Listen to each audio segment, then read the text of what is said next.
Si tu tombes sur cette vidéo, ne zappe pas tout de suite. Ben, pourquoi? C'est très simple, c'est parce que tu risquerais de passer à côté euh, bah, d'informations précieuses pour passer une année de 2022 de ouf. Non mais quand même, tu voudrais pas louper ça. Bon, alors donc, c'est parti, mes kikis. Aujourd'hui, on avance un petit peu dans Luisa Picaretta. On reprend les bonnes habitudes. Et voilà, ça décoiffe Louisa. Louisa décoiffe. Et donc, bah, déjà, je vous avais lu des passages, alors je sais plus trop où je m'étais arrêté exactement. Mais je vais relire en gros un passage que j'ai lu la dernière fois, ça nous remettra un peu en selle. Et puis, je vais avancer tout doucement, on va peut-être même finir le tome 2. Bon, alors je lis pas beaucoup, je lis juste des petits extraits, puis on papote dessus. Enfin, en l'occurrence, je papote dessus. Mais vous allez voir, c'est passionnant, passionnant. Donc voilà. Alors, vous savez, la dernière fois, le thème c'était un peu l'obéissance. Je crois. Je me souviens plus. Aïe aïe aïe. J'ai un doute, les gars. Est-ce que je vous avais lu, vous allez me dire, est-ce que je vous avais lu agissant comme le plus cruel des tyrans, l'obéissance ne fut satisfaite qu'après m'avoir sacrifié sur la croix et m'avoir vu rendre mon dernier souffle comme victime d'amour. Et pourquoi cela? Parce que le rôle de cette très puissante guerrière est de sacrifier les âmes. Elle ne s'occupe qu'à faire la guerre féroce contre les âmes qui ne se sacrifient pas entièrement. Est-ce que j'avais lu ça déjà? Merde, on m'appelle. Ah, ça fait pas trop bugger le... Ouais, j'ai lu. Ah, Céline, elle suit, c'est bien. Salut Martine. Euh, Qu'est-ce que je voulais dire salut. Donc ça, ouais, on avait médité un peu sur l'obéissance. À quelle grandeur l'obéissance ne m'a-t-elle pas conduit? Par elle, j'ai vaincu la mort, j'ai écrasé l'enfer, j'ai libéré l'homme de ses chaînes. Amen ou pas amen? J'ai ouvert le ciel et, comme un roi victorieux, j'ai pris possession de mon royaume non seulement pour moi, mais pour tous mes enfants ayant bénéficié de ma rédemption. Ah non, ça on l'avait pas lu, les gars. Les gars, on l'avait pas lu. Pas ce passage-là, à l'instant là. Je répète. Donc il dit que l'obéissance conduit à la victoire. Parce que l'obéissance, en gros, il compare l'obéissance à une espèce une personne, mais une personne genre sans état d'âme, qui te décape, quoi, qui te décape la face, qui te décoiffe. Et cette obéissance, elle t'en fait voir de toutes les couleurs, mais bam, elle te conduit à l'objectif qui est la mort à soi, qui est vraiment le dépouillement pour le grand saut dans l'éternité. On se prépare tout au long de notre vie durant. C'est cool, hein? Ah, un thé et tout va bien, oui, c'est ça, Axel. euh, à quelle grandeur l'obéissance ne m'a-t-elle pas conduit, dit Jésus. Par elle, j'ai vaincu la mort, j'ai écrasé l'enfer, j'ai libéré l'homme de ses chaînes. Oh oh, c'est pas bon ça? J'ai ouvert le ciel, les gars. Et ça, j'ai fait toute une vidéo là-dessus, le jour de Noël, je crois. Et vraiment, j'aimerais qu'elle soit vue à des centaines de milliers de vues. C'est pas pour les vues. Je dirais, c'est parce que ce qui est dit dans cette vidéo est hyper important. Vraiment, faites péter cette vidéo. Elle est sur YouTube. Bah, elle est aussi sur Insta, mais c'est plus facile peut-être de faire tourner le lien YouTube. Ça dure 40 minutes et j'explique en gros en 40 minutes l'histoire du salut, quoi, et toutes les quiproquos qu'on peut avoir avec Dieu. Donc vraiment, je vous recommande vachement cette vidéo. Je sais pas pourquoi je dis ça, mais bon. Bah si, je dis ça parce que justement, c'est ce qu'on vient de lire encore. J'ai écrasé l'enfer, j'ai libéré l'homme de ses chaînes. J'ai ouvert le ciel, et comme un roi victorieux, j'ai pris possession de mon royaume, non seulement pour moi, mais pour tous mes enfants ayant bénéficié de ma rédemption. Voilà, donc Jésus nous a vraiment ouvert l'accès au ciel par son sacrifice, parce qu'il s'est fait totalement obéissance. Donc c'est par l'obéissance qu'il nous sauve. C'est un renoncement à sa propre volonté pour ne faire que la volonté du Père. Voilà comment il nous a sauvés. C'est marrant parce que, pour la petite histoire, je suis en train de relire, pour différentes raisons, mon journal intime des années précédentes. Et je vois, et vraiment, bon, j'avais pas besoin de le relire pour m'en souvenir, mais c'est l'anecdote, quoi. Le truc qui m'a coûté le plus personnellement pour devenir religieux, c'était vraiment le vœu d'obéissance, quoi. C'est vraiment le truc, mais si vous savez le nombre d'heures que j'ai passé à tortiller du derrière, à me dire mais non, mais est-ce bien raisonnable, pourtant le Seigneur met en moi des intuitions, je sais ce qui est bon pour moi, qu'est-ce que je vais m'emmerder dans une congrégation où on va me dire de faire des trucs que j'ai pas envie de faire ou qui sont pas selon mes convictions, par exemple, que j'avais en l'occurrence de l'évangélisation ou que sais-je. Voilà, je me disais, je fais vœu d'obéissance, mais si un supérieur me dit de faire un truc qui me permettra pas d'évangéliser, par exemple, voilà, enfin, je sais pas, j'avais une vision assez précise de l'évangélisation, pour ne pas dire restreinte, et donc, bref, j'avais toutes les bonnes raisons de me dire que l'obéissance c'était quand même un mauvais calcul, c'était chaud, chaud, quoi. Et je me souviens d'avoir eu des combats, mais des heures de combats, si vous saviez. Mes pages de journal sont tartinées de ce déchirement. Mmh. Santé. Mmh. Et ça a été vraiment mon plus gros combat, c'est l'obéissance. Et je me souviens, j'étais vraiment à 2 doigts de quitter les Salésiens, hein, à 2 doigts. J'avais fait mes vœux, mes premiers vœux. Ah, pourtant, oh merde. Attendez. Ouais, c'est parce que moi, j'ai presque plus rien qui fonctionne. Vous savez que tous mes trucs sont cassés, en fait. C'est pas grave. Non, mais je dis pas ça pour faire pitié, c'est pas grave, hein. Mais là, il y a des trucs qui glissent. Excusez-moi. Ah bah voilà, c'est encore mieux peut-être.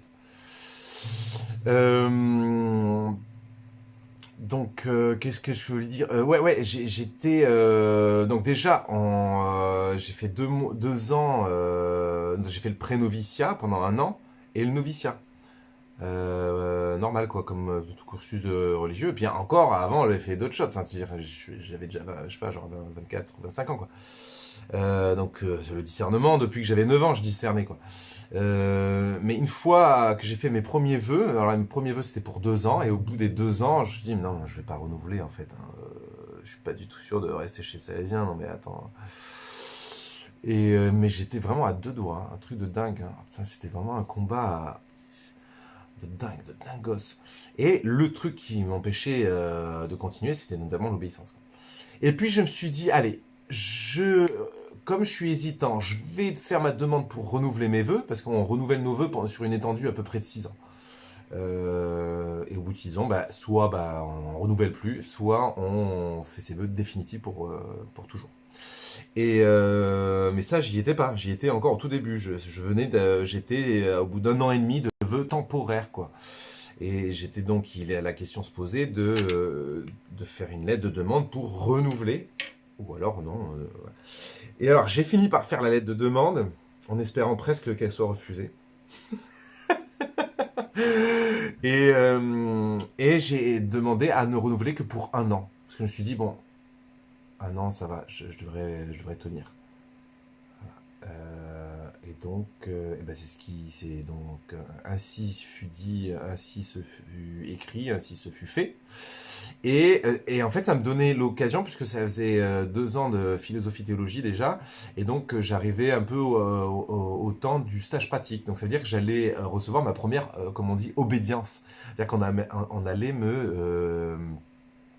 allait m'envoyer en mission, voilà, enfin comme n'importe quel religieux. Et donc j'allais en gros expérimenter le vœu d'obéissance, expérimenter le vœu d'obéissance en vrai, quoi, voilà. Et voilà. Et c'est comme ça que j'étais envoyé à Nice, à Don Bosco Nice, comme CPE. Et alors au début, quand ils m'ont annoncé ça, je dis mais vous avez vu ma tête, moi je suis un guignol, qu'est-ce que vous voulez que je sois CPE? En plus c'était des 4e, 3e pro, ils étaient plus de 150, des gamins vraiment caboussés parfois, etc. Enfin voilà. Et donc, j'ai dit oui, hein, j'ai dit oui, hein, donc j'allais renouveler mes vœux, bon banco, hein. Mais enfin, je faisais dans mon froc, parce que je me disais, mais ils sont fous, ils m'envoient faire un job, oh là là, ça me saoulait. Et donc j'arrive à Nice le premier mois, mais je vous dis, enfin, c'est 4e, 3e pro, hein. Il y avait une classe d'IMA, je sais pas quoi, enfin des trucs super spécialisés, quoi. Et toi, tu te retrouves chef de la discipline de tout ça, quoi. Vous avez vu, j'ai une tête à faire de la discipline, moi. Et donc, et voilà. Mais je me suis dit, bon, bah, vœu d'obéissance, quoi. Vraiment, j'étais désespéré. Enfin, je me suis dit, ils vont s'apercevoir qu'il ferait mieux de pas me garder, quoi. Et puis, en fait, ça s'est super bien passé, mais dès le début, les gars.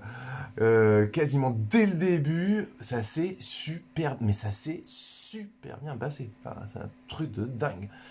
J'ai réalisé qu'en fait, il n'y avait pas besoin d'avoir un style autoritariste pour se faire respecter, en fait. Et au contraire, j'ai vraiment pu expérimenter le modèle d'ailleurs de la pédagogie Don Bosco, qui est en fait le respect par je dirais le respect, enfin l'autorité par, on va dire par l'affection, par l'estime, quoi. Voilà, quoi, je vous raconte pas, mais c'était incroyable, hein. J'ai découvert, mais jamais j'aurais fait ce métier. Jamais j'aurais choisi ça, mais les gars.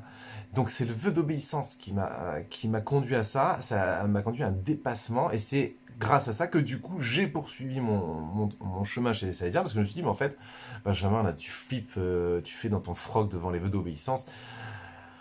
Voilà, fais confiance, quoi. Et à chaque nouvelle obédience, c'est-à-dire à chaque fois qu'on m'a envoyé quelque part, à chaque fois, toujours le même combat. À chaque fois, je me dis, mais n'importe quoi, pourquoi ils m'envoient faire ça? Mais ils sont fous, je suis pas capable. À chaque fois. Et j'avais des combats pas possibles. Je disais, mais non, ah. Et puis, à chaque fois, le bon Dieu, euh, ah my gosh, à chaque fois, c'était ça, et pas autrement. C'était ça qu'il fallait que je vive.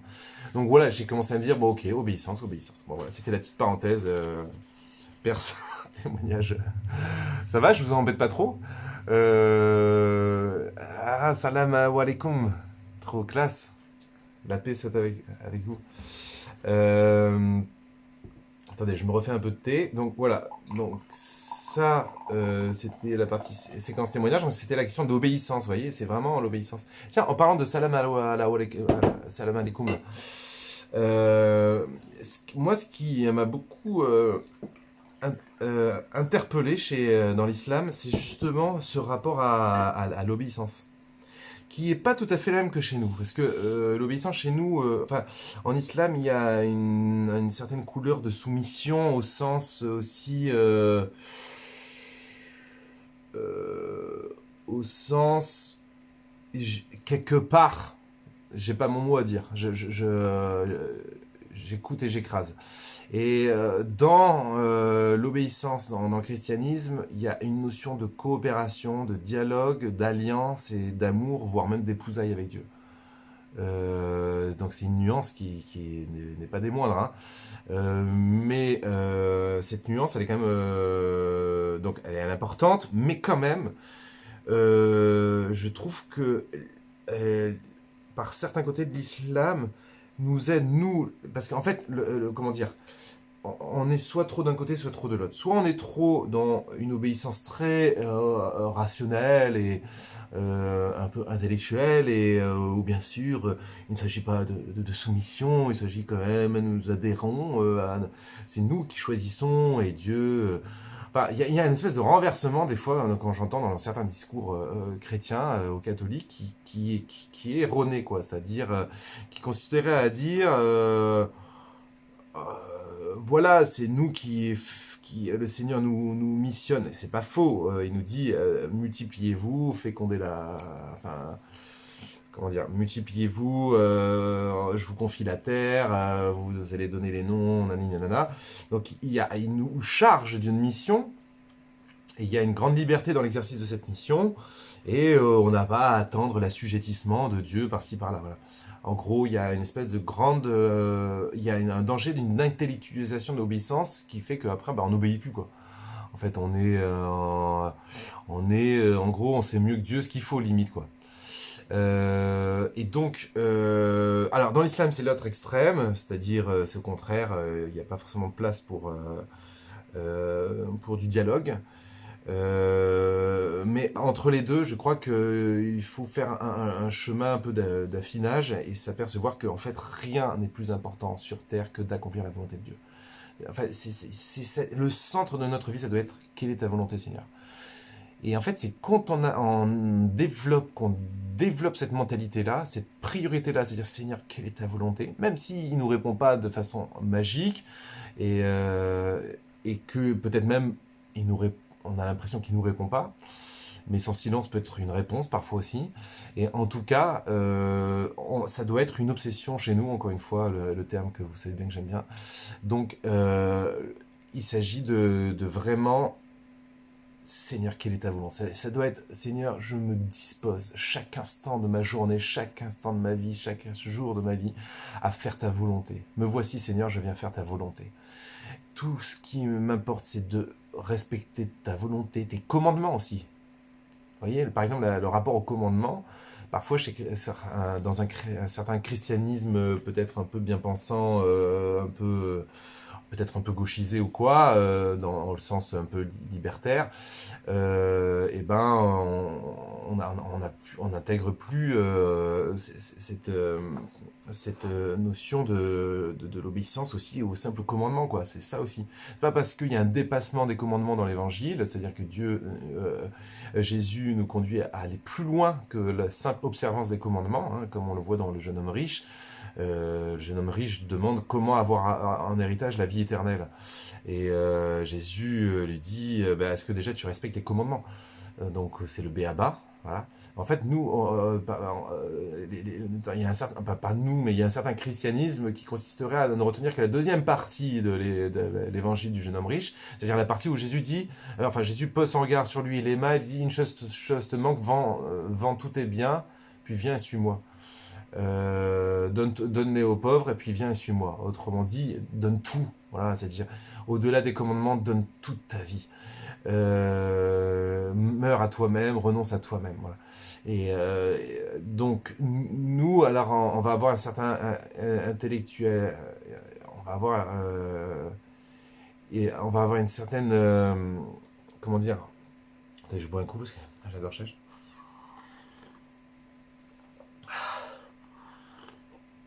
Il va y avoir toute une pensée un peu pseudo-catholique qui va dire oui, ce qui compte, c'est voilà, c'est tout donner aux pauvres, c'est l'amour, c'est la charité, etc. Très bien. Mais c'est comme si c'était ça par opposition à tout ce qui est peut-être plus, oui, certes, de l'ordre du légalisme. Euh,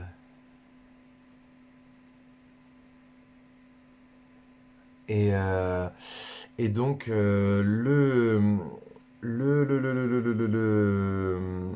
que je voulais dire? Voilà. Donc, en fait, dans le jeune homme riche, tout se tient. Je crois aussi qu'il y a pu y avoir, comment dire, on advient à un certain renoncement à soi-même, parfois par la simple observance des règles divines. Voilà. Parce que sinon, on se met au-dessus de la loi, quoi. C'est quand même problématique. Je vois pas comment vous pouvez mourir à vous-même, rentrer dans l'humilité de Dieu, si vous snobez la loi, quoi. Voilà. Donc on reprend, et d'ailleurs les catholiques bien pensants vont reprocher à certaines religions telles que l'islam d'être vachement dans le légalisme et tout. Et ben moi je me précipiterai pas trop avant de reprocher ça, parce que si déjà moi j'étais peut-être davantage respectueux des commandements de Dieu, ça serait déjà pas mal, quoi.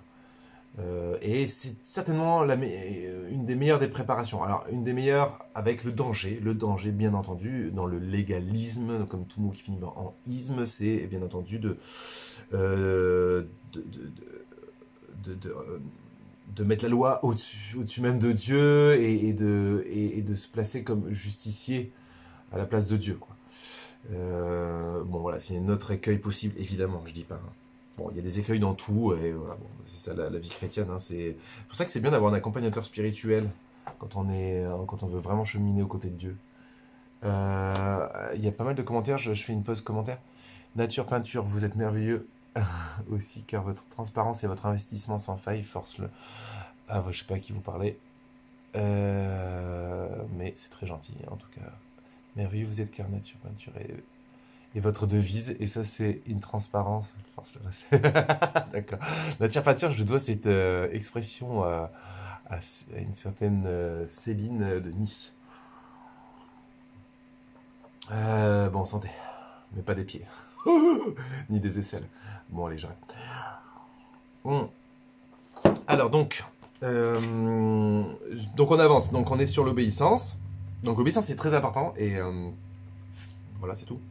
Ah oui, c'est vrai qu'elle m'a coûté la vie, mais le mot obéissance résonne comme une douce musique à mon oreille, et c'est pourquoi j'aime tellement les âmes obéissantes. Cool, hein? Ou c'est pas cool? Jouez, je vous en prie, chef de la discipline.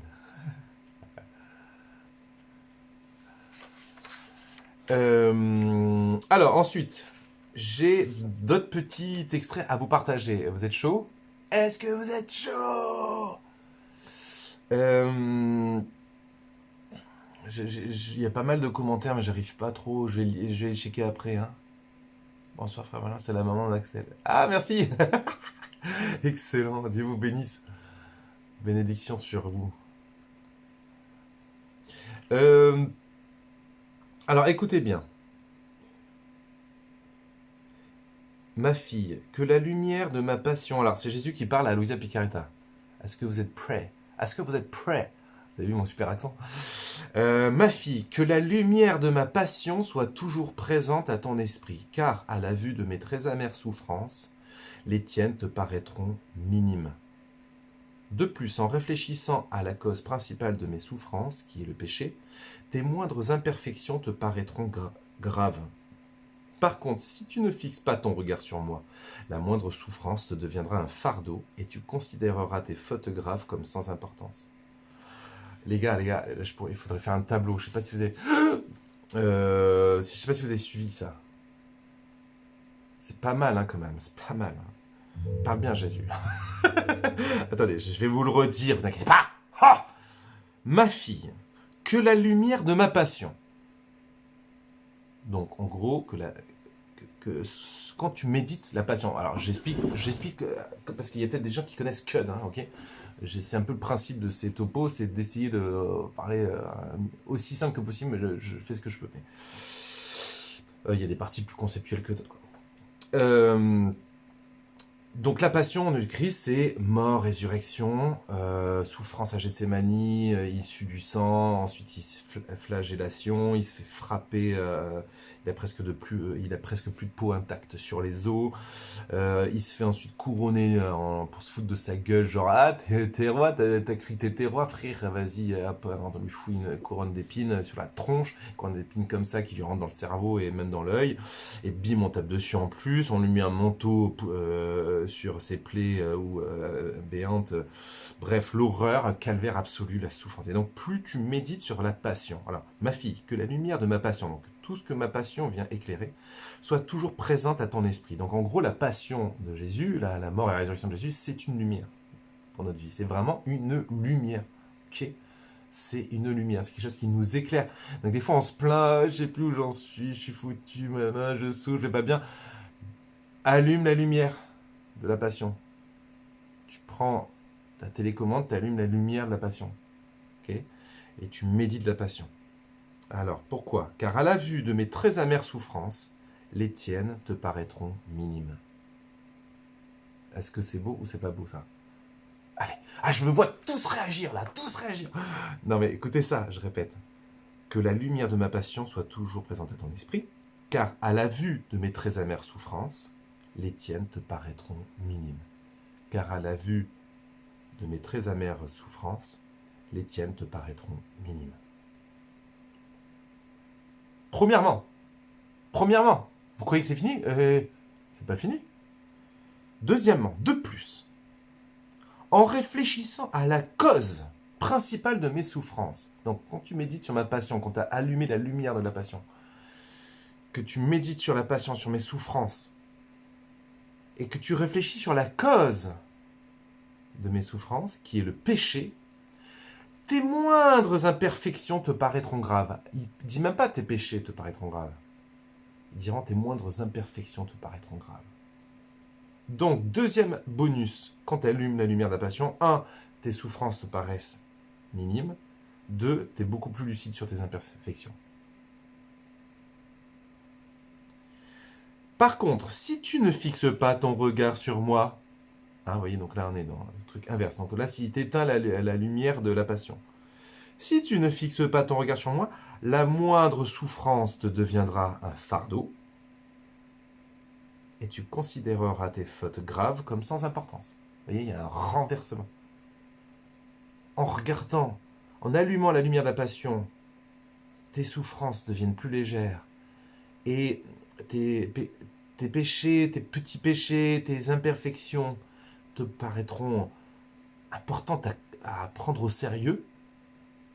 Tu auras un sens de l'exigence, en fait, comme Saint Dominique Savio qui est représenté toujours avec le petit slogan « La morte manant peccati ».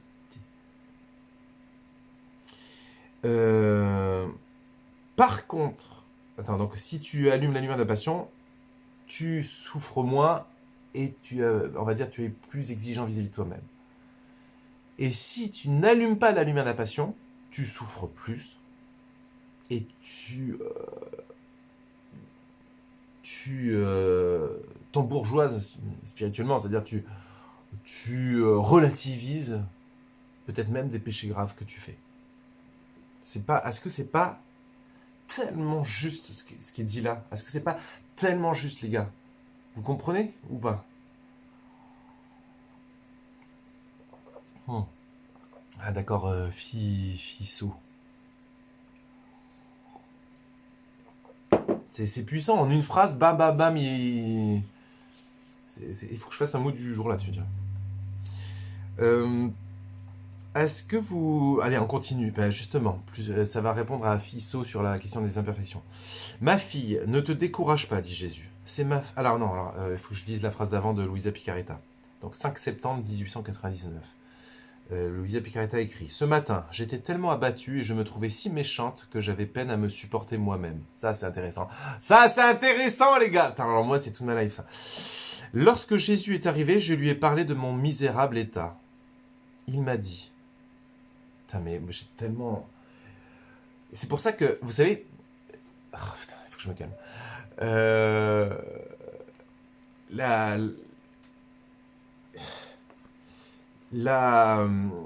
La mystique, qu'est-ce qui me permet de dire que c'est authentique, Luisa Picaretta, c'est que en fait, c'est tous des trucs dans ma propre existence, dans mes propres bouleversements spirituels. Quand je vous ai dit, je me suis replongé dans mon journal intime, et oh mon Dieu, qu'est-ce que j'ai pu être tourmenté. Et ben j'entendais exactement ça. Vous savez, il y a des moments où on sent que l'esprit souffle, alors qu'on est dans la sécheresse la plus totale, et tchac, on reconnaît la voix de Dieu en quelque sorte. Quand je lis ça, je reconnais la voix de Dieu. Enfin, pour moi, c'est pour ça que j'ai pas besoin... c'est une évidence, quoi. J'ai pas besoin de consulter 10 milliards d'avis, on peut se faire son avis soi-même, et c'est aussi pour ça qu'il n'y a plus de mise à l'index, ou je sais pas quoi... Voilà, parce qu'on estime que le chrétien, avec éclairé du Saint-Esprit, et puis en dialogue avec d'autres chrétiens, peut estimer la valeur de telle ou telle révélation mystique.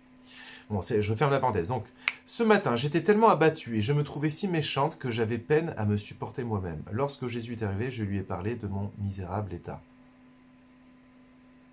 Il m'a dit, « Ma fille, ne te décourage pas. » Je répète, ma fille, ne te décourage pas. C'est ma façon habituelle d'agir. 2 points.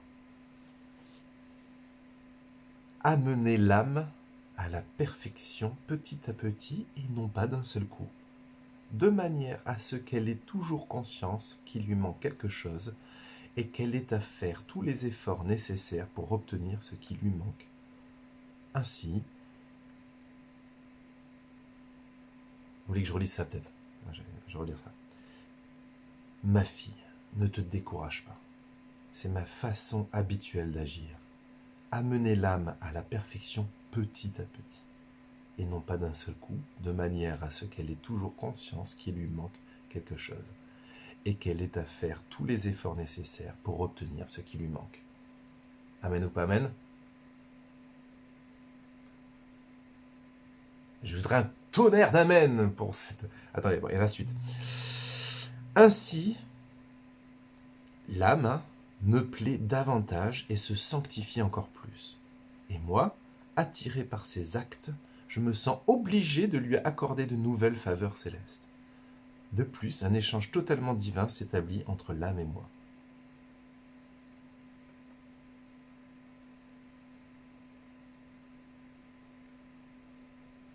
C'est... Aïe, aïe, aïe, aïe, aïe. Ah, merci pour les amen, ça fait du bien. Je relis, hein. On est d'accord, hein. Donc, ma fille, ne te décourage pas. Donc, Louisa Picaretta est dégoûtée de la vie, en fait. Elle se dit, mais qui je suis, c'est pas possible. Donc à qui c'est pas arrivé ici. Donc voilà. Ma fille, ne te décourage pas. C'est ma façon habituelle d'agir. Deux points. Amener l'âme à la perfection petit à petit. Et non pas d'un seul coup. Il insiste, hein. Figure d'insistance. Petit à petit et non pas d'un seul coup. De manière. Alors pourquoi petit à petit et non pas d'un seul coup? De manière à ce qu'elle ait toujours conscience qu'il lui manque quelque chose. Qu'elle ait toujours conscience qu'il lui manque quelque chose. C'est pour ça que jusqu'à notre dernier souffle, on aura conscience qu'il nous manque quelque chose. Et qu'elle ait à faire tous les efforts nécessaires pour obtenir ce qui lui manque. C'est ces manquements que le Seigneur permet encore, qui gisent dans notre vie, qui sont comme quelque chose qui nous met en mouvement. Vous voyez? De plus, un échange totalement divin, non. Ainsi, elle me plaît davantage, cette âme, et se sanctifie encore plus. Et moi, attiré par ses actes, donc en gros tous ses efforts, je me sens obligé de lui accorder de nouvelles faveurs célestes. Je me sens obligé, j'adore. Je me sens obligé. C'est pas classe, les gars. De lui accorder de nouvelles faveurs célestes. De plus, un échange totalement divin s'établit entre l'âme et moi. Oui, c'est une sorte de manipulation divine, Suzanne. Si, à l'opposé, l'âme possédait en elle la plénitude de la perfection, c'est-à-dire toutes les vertus, elle n'aurait pas à faire d'efforts, il lui manquerait l'amorce nécessaire pour que le feu s'allume entre le Créateur et sa créature. Bim, voilà. Ça, c'est dit. Et alors, attendez, je regarde quelle heure il est. Tac. Non. Tac. Mais. Ah, voilà. Ah, bah ça va faire qu'une demi-heure que je papote. C'est pas beaucoup. On continue un peu. Non, mais on n'est pas obligé de faire une heure. Hein. Faut arrêter de faire une heure. Hein. Qu'est-ce qu'il est bavard, ce frère. Puis j'en ai fait beaucoup de live ces derniers temps. Beaucoup de papotage.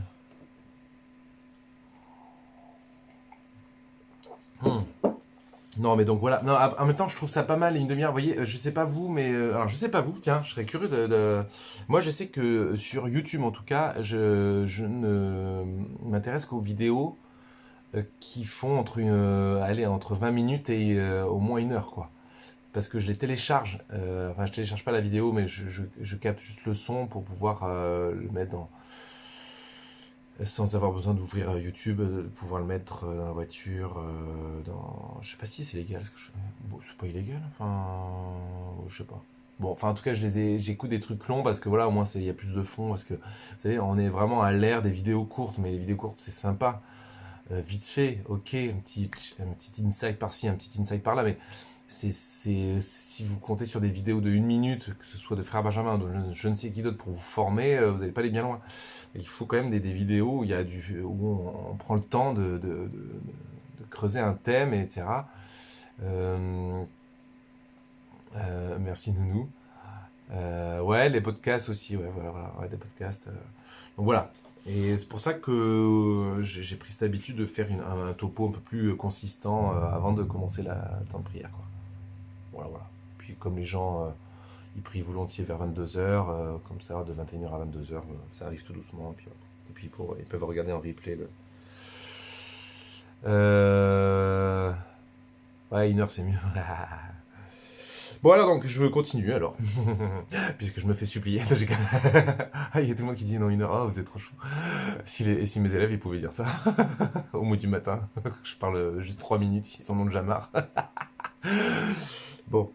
Assis à l'ombre de cet arbre, Jésus me regardait avec une tendresse toute paternelle, puis dans un élan d'amour irrésistible, il me serra fortement contre lui en disant... Non bon alors attendez, là par contre vous n'êtes pas prêts. Vous n'êtes pas prêts? Aïe aïe aïe aïe aïe. Bon tant pis j'y vais. Donc Luisa Picaretta a une apparition de Jésus à l'ombre de cet arbre. Jésus me regardait avec une tendresse toute paternelle. Puis, dans un élan d'amour irrésistible, il me serra fortement contre lui en disant « Comme tu es belle, tu es ma colombe, ma demeure bien-aimée, mon temple vivant où je me plais d'habiter avec le Père et le Saint-Esprit. Ta soif continuelle de moi me console des offenses continuelles que je reçois des créatures. Sache que l'amour que j'ai pour toi est si grand que je dois partiellement le cacher pour que tu ne perdes pas la raison et ne meurs pas. » Oh purée. Attendez là. Oh ma mamie là. Je ferme la porte. Je ferme la porte sinon ils vont m'entendre dans le village. Oh ma gosh. Je me refais du thé là. Le village il est à 1 km. Enfin 500 mètres. Oh my gosh. Et les gars, les gars qui ont loupé la phrase, vous êtes à la masse. Hein. Qu'est-ce qu'il y a? J'étais pas là, ouais. Le loser. Ok, ça va, je vais relire. T'inquiète, frère. Alors, attends. Ah, il sait parler aux femmes, grave. Non, mais il n'y a pas qu'aux femmes. À votre avis, si ça met dans cet état comme ça, c'est parce que... Et regardez, il est derrière. Mon amour. Bon, on l'est passé 15 fois déjà ce thé, mais c'est pas grave, ça fait quand même du bien. Alors attendez, vous êtes prêts? Non mais ça, je vais le relire tout à l'heure avec une petite musique de louange et tout, pour bien la méditer la phrase. Bon, vous êtes prêts? Alors, assis à l'ombre de cet arbre, Jésus me regardait avec une tendresse toute paternelle. Puis dans un élan d'amour irrésistible. Déjà là, ça commence à... Chaud, quoi. Il me serra fortement contre lui en disant Jésus serre Luisa Picaretta contre lui.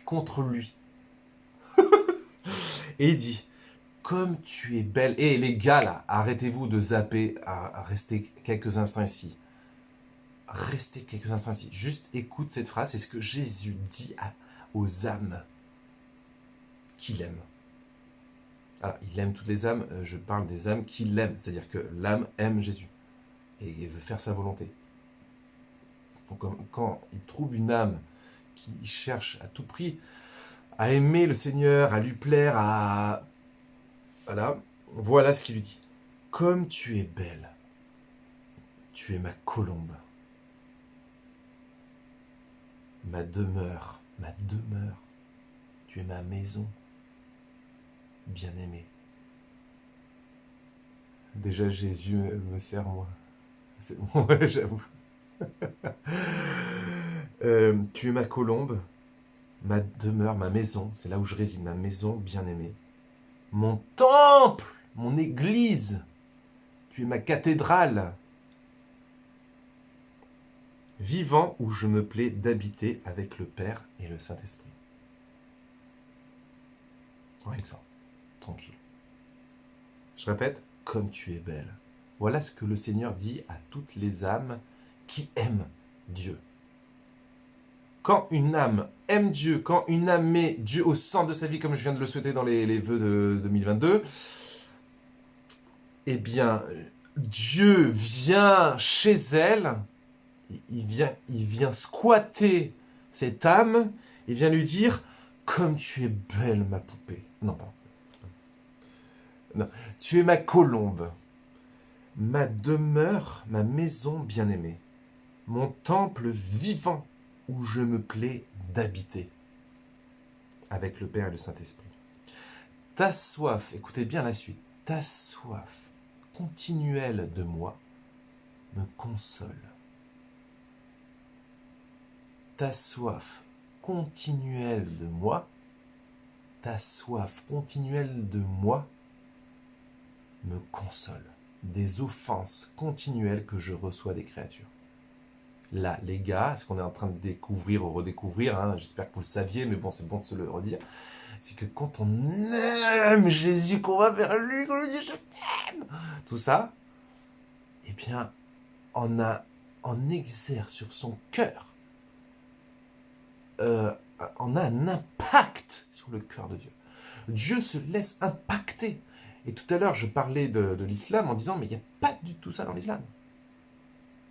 Tout à l'heure, pour ceux qui arrivent en cours de route et qui seraient musulmans, vous inquiétez pas, j'ai parlé en tout bien, tout honneur de l'islam.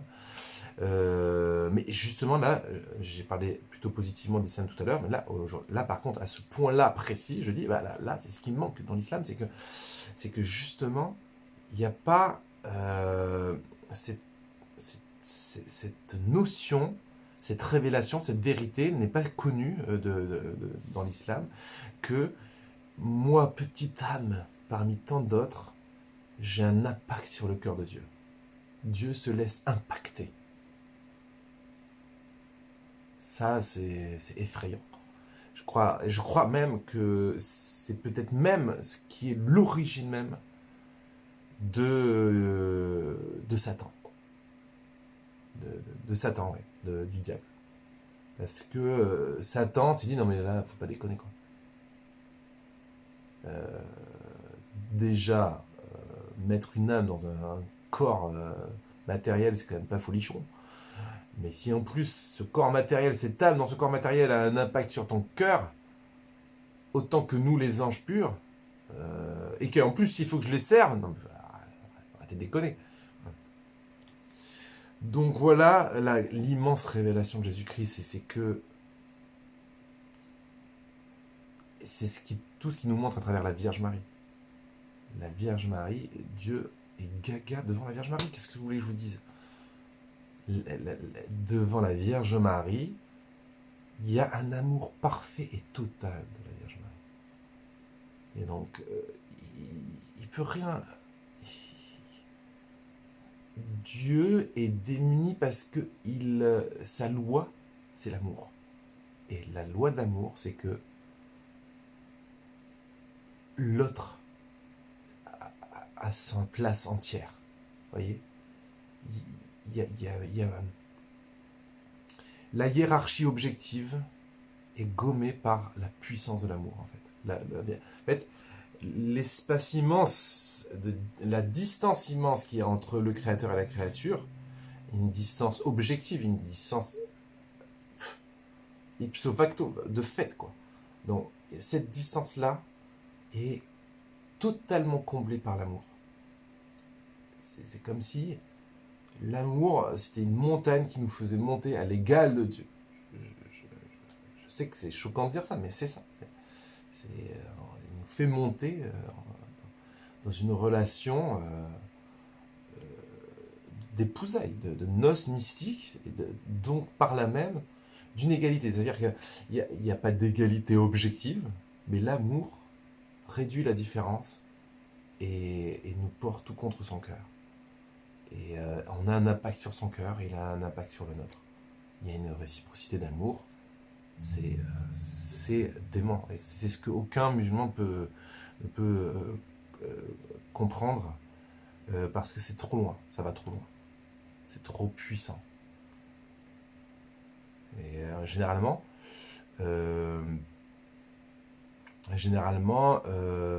enfin moi, tous les musulmans qui sont convertis au christianisme, et ben ils ont compris ça. Enfin, justement, c'était justement ça qui les a. Oh, il y a un autre. Abruti sur YouTube. Je sais pas comment l'enlever là, l'Olympique Lyonnais, il sert à rien.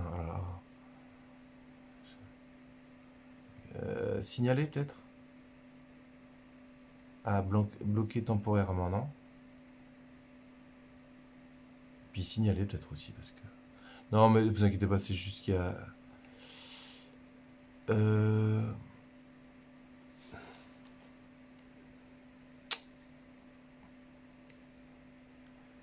Incitation, non, alors ouais, contenu commercial, voilà, c'est ça. On va dire ça. Nous vous remercions d'avoir signalé ce contenu. Ok. Non, c'est parce qu'il y a un mec qui spam sur YouTube. C'est pas très grave, mais bon. Voilà, donc... Alors, attendez, j'ai même pas fini la phrase, les gars. Ah si, si, oui, non, je l'ai lu tout à l'heure, mais je le relis. Vous êtes prêts? Donc, sache que l'amour que j'ai pour toi est si grand. Sache que l'amour que j'ai pour toi est si grand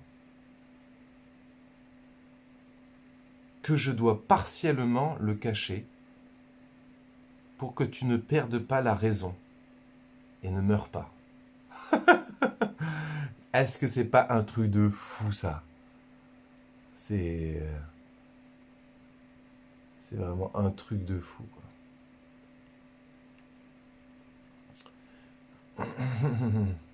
Je vais faire un autre signalement.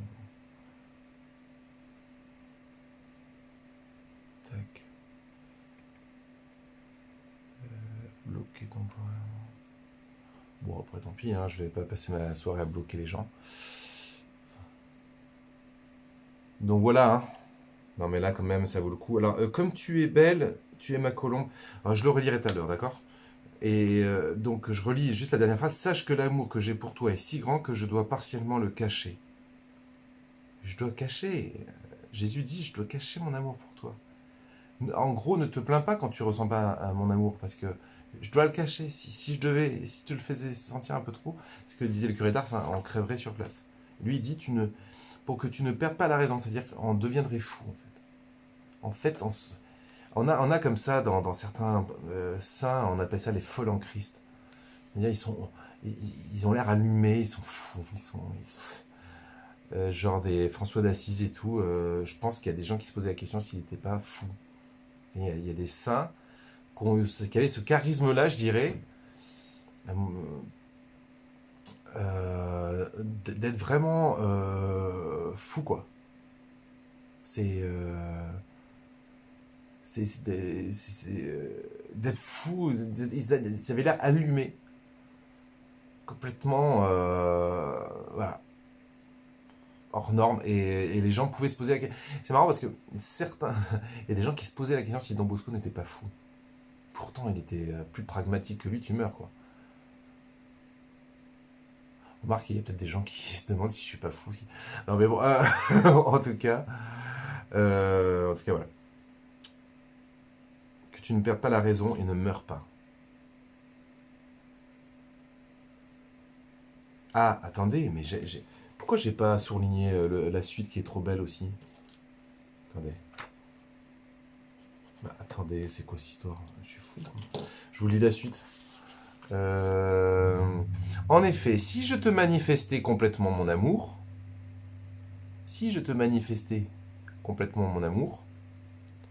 non seulement tu perdrais la raison, mais tu ne pourrais plus vivre.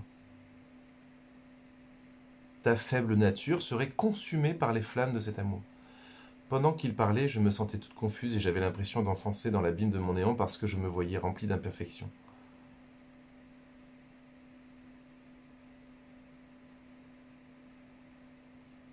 Bon, voilà. Ah là là là là là là là, les enfants.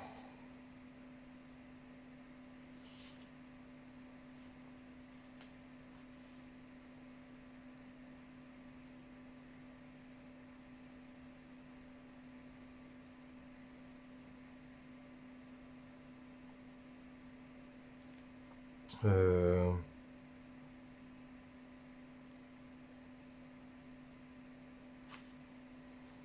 Voilà, voilà.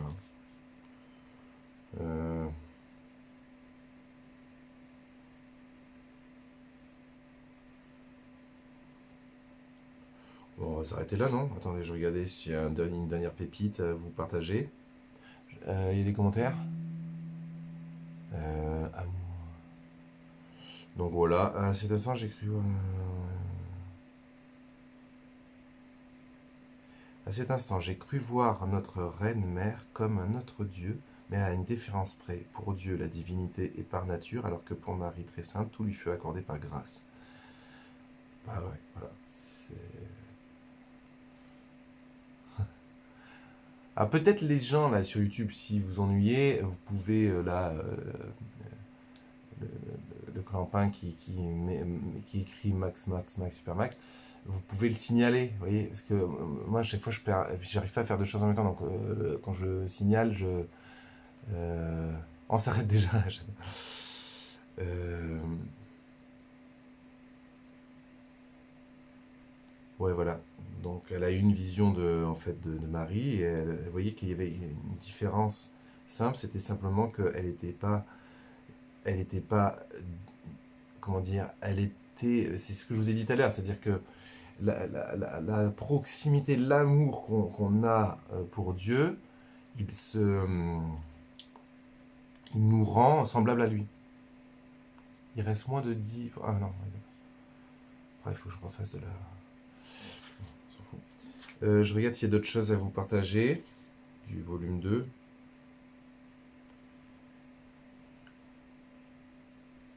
Tac. Ah, il y avait un autre truc sur l'obéissance. Veux-tu savoir ce qu'est l'obéissance? C'est la quintessence de l'amour. Elle est le plus grand, le plus pur, le plus parfait amour découlant du plus douloureux sacrifice.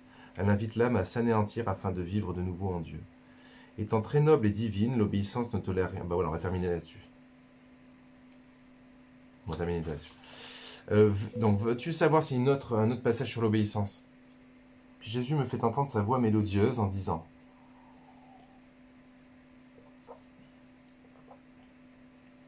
Hum, hum.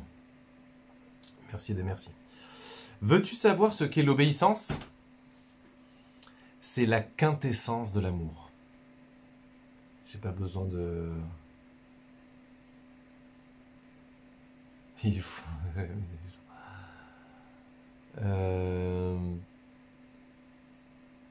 Étant très noble et divine... Non. Elle est le plus grand, le plus pur, le plus parfait amour découlant du plus douloureux sacrifice. Donc en gros, en fait, c'est la quintessence de l'amour. C'est ça qui est intéressant. Vous voyez ce que je vous disais au sujet d'obéissance au début du topo, c'est que c'est vraiment le truc qui nous coûte, enfin moi en tout cas, c'est ce qui me coûte le plus au monde, quoi. Et si je crois pas que ce soit que moi, c'est-à-dire que je pense qu'on est prêt à renoncer à pas mal de choses dans notre vie. On sait bien qu'un jour, bah, on aura peut-être plus la santé, que on sait bien qu'on sera peut-être même jamais riche, qu'on aura sans doute, on sera toujours ric-et-rac peut-être financièrement, que sais-je. On sait bien qu'on n'aura peut-être pas tout ce qu'on veut côté amour, au pluriel. Vous voyez ce que je veux dire, quoi. Donc là, je suis en train de parler des vœux de pauvreté et les vœux chasteté. Vous voyez, donc, mais c'est des choses qu'on est appelé à vivre dans une moindre, peut-être pas moindre mesure, mais dans une mesure autre lorsqu'on est chrétien. C'est-à-dire quand on est chrétien, on vit aussi, on aspire aussi à une certaine sobriété. On vit, si on est riche, on développe un sens du partage. Voilà, enfin en tout cas, il y a un peu ces notions-là. Vous voyez, enfin, en tout cas, mettez-vous dans la peau d'un religieux. Vœux de pauvreté, vœux de chasteté, c'est loin d'être les plus durs. Alors, ce qui est rigolo, c'est que les gens, ils pensent que c'est souvent que c'est la chasteté qui doit être le plus dur, mais que dalle, c'est pas du tout ça qui est le plus dur. En tout cas pour moi. Par contre, le vœu d'obéissance, c'est plus loin parce que c'est vraiment. Puis moi, je suis un passionné, donc. Mais je pense pas. Il faut pas. À mon avis, il faut pas lier ça à Frère Benjamin. C'est vraiment. Au contraire, il faut comprendre que l'obéissance, c'est le renoncement à sa propre volonté, en fait. Et je crois que c'est vraiment la chose qui est le plus difficile. Parce qu'on peut lui dire, Seigneur, je veux que ta volonté se fasse, mais des fois, on développe tout un tas de stratagèmes pour que finalement, au bout du compte, non, on ne fait pas vraiment sa volonté. Euh, Et donc, il dit vraiment l'obéissance, c'est ce qui nous demande le plus difficile à renoncer, c'est-à-dire notre propre volonté. C'est-à-dire, ça, c'est ce qu'il y a de plus dur. Voilà. C'est pour ça que la douleur, la souffrance, immanquablement, vient nous purifier dans notre vie, vient nous purifier, comme le mot, vient nous purger, purgatoire, parce que elle réduit, elle nous renvoie nos dépendances, nos limites, nos fragilités, etc. Et donc, le fait qu'on n'est pas, on est loin d'être tout puissant et on est absolument à la merci du réel, quoi, en fait. Hein. Il y a l'obéissance, par exemple, c'est l'obéissance au réel, c'est-à-dire accepter le réel tel qu'il se présente plutôt que constamment résister, sachant que résister au réel, non seulement c'est pas fécond d'un point de vue spirituel, mais en plus c'est pas fécond spirituellement, mais en plus c'est source de souffrance supplémentaire. On souffre beaucoup plus, je le redis, je le dis souvent, quand on résiste au réel, quoi. Et donc il dit, c'est la quintessence de l'amour, c'est-à-dire c'est le plus grand, le plus pur, le plus parfait amour découlant du plus douloureux sacrifice. Elle invite l'âme à s'anéantir afin de vivre de nouveau en Dieu. Donc voilà, la souffrance, c'est vraiment la souffrance, l'obéissance. Donc, mais du coup, l'obéissance, par exemple, au fait que la souffrance surgisse dans notre vie, euh, je dirais, c'est la vertu suprême, quoi. Et puis c'est celle de l'humilité, c'est celle de je suis anéanti, je suis tout petit devant ta majesté. Et c'est marrant parce que tout à l'heure je vous disais que Dieu nous hisse, il comble l'espace infini qui est entre lui et nous par son amour. Et vous voyez, comme une montagne qui pousse sous nos pieds et qui nous élève vers lui. Mais pour que cet amour puisse combler la distance entre lui et nous, eh bien, cela requiert notre humilité. C'est notre humilité qui va donner prise à son amour. C'est ça le travail d'équipe avec Dieu. C'est-à-dire, on se laisse travailler par la vie, par les épreuves de la vie, qui nous humilient d'épreuve en épreuve. On est humilié d'épreuve en épreuve. On est limité, limité. La souffrance nous limite, nous rapetit.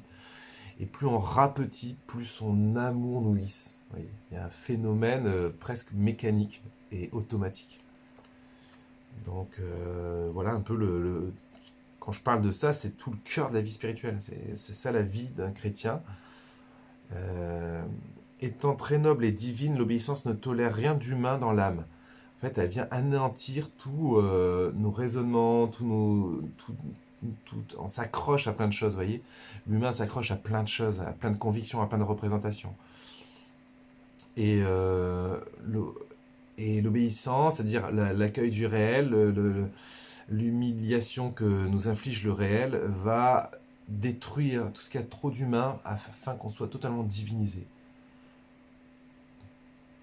Toute son attention à l'obéissance vise à détruire ce qui n'est pas noble et divin dans l'âme, c'est-à-dire l'amour de soi. Intéressant, l'amour de soi. Oui, c'est pas très tendance de dire ça. Toute son attention vise à détruire ce qui n'est pas noble et divin dans l'âme, c'est-à-dire l'amour de soi. C'est intéressant, hein. Vous vous souvenez que j'avais fait un mot un peu tonitruant, un mot du jour, où je disais arrêtez de nous saouler, de nous dire qu'il faut qu'on s'aime. Il ne s'agit pas de nous aimer, il s'agit de nous laisser aimer. Pour ça, j'étais très content de recevoir un pull Laisse-toi aimer, parce que c'est exactement ça l'idée. Non, on n'a pas à s'aimer. L'amour, c'est toujours altérité. Au contraire, s'aimer soi, c'est problématique, selon moi. Par contre, accueillir qui on est, accueillir le réel de qui on est, obéissance au réel, je suis comme je suis. Ouais. Que ça me plaise ou pas, c'est comme ça. Cette sainte obéissance, elle, par contre, elle porte du fruit. Mais se regarder le nombril en essayant de s'obliger à penser qu'on doit s'aimer, ça vient d'où ce commandement? J'ai lu un commandement là-dessus. C'est un commandement des sciences, pas des sciences, même pas des sciences, enfin des thérapies du truc. Je suis pas contre des thérapies, je suis le premier à utiliser, mais voilà, ce que j'aime pas, c'est cette dictate de l'amour de soi, quoi. C'est bien entendu ce qui est dangereux. Je comprends que le monde, quand il a chassé Dieu, il s'est du coup vautré sur des courants orientalistes, bouddhistes, thérapeutiques et en tout genre. C'est normal, c'est normal. Hein. Je ne juge même pas ceux qui font ça ou ceux qui ont fait ça. C'est tout à fait normal. Mais ces gens-là, parfois, c'est comme s'ils faisaient le tour du monde et ils reviennent chez eux et ils s'aperçoivent qu'en fait il y avait tout chez eux, c'est-à-dire il y avait tout dans l'évangile. Il suffisait juste de reprendre son évangile. Dans l'évangile, il y a tout. Il y a toutes les clés pour être heureux. Donc, il y a même les clés de la prière, même les clés de je sais pas quoi, même d'un bien-être, en quelque sorte. Il y a toutes les clés dans l'évangile.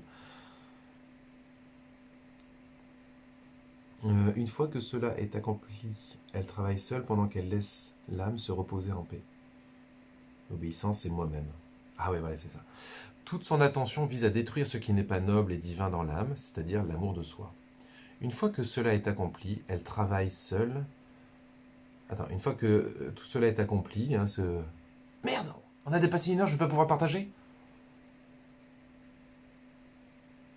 Oh les boules. Ah, j'ai pas vu l'heure. Parce que quand on dépasse 1 heure, on peut pas... Ah si, non, on peut pas télécharger. Ah si, on peut peut-être télécharger à posteriori. Ah oui, mais on peut pas partager, non, je peux pas le recharger. Ou alors il faudrait que je coupe. Ouais, donc je vais m'arrêter là. Le mec est un peu hystérique.